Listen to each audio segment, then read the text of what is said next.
إخوة الكرام، السلام عليكم ورحمة الله تعالى وبركاته. مرحبا بكم في حلقة جديدة.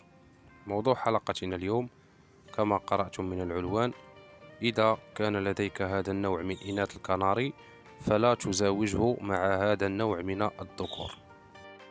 في بعض الأحيان يكون لدى المربي أنثى كناري تعطي بيض وفير، فهذا النوع من الإناث لا ينصح بمزاوجته لأي نوع من الذكور بمجرد أنه جاهز.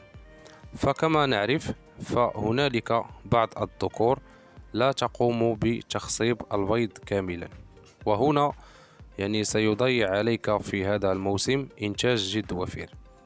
فلنفترض أنه لديك أنثى كناري تعطي مثلا في كل عش 5 أو 6 بيضات، ولديك ذكر كناري لا يقوم بتلقيح سوى بيضة أو بيضتين، فهذا الذكر سيقوم بتضييع عليك موسم إنتاج جد وفير.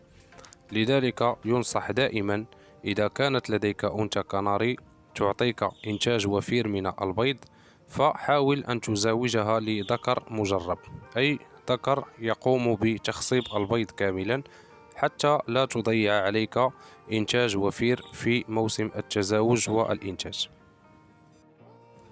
كذلك ينصح إذا كان لديك ذكر كناري مجرب أي يقوم بتخصيب كل البيض، فالأفضل أن تزاوجه لأنثى تعطي إنتاج وفير في العش، أي تعطي عدد بيض أكبر، فهنا ستستفيد من عدد فراخ أكبر، فبالتالي سيكون لديك موسم تزاوج وإنتاج جد ممتاز.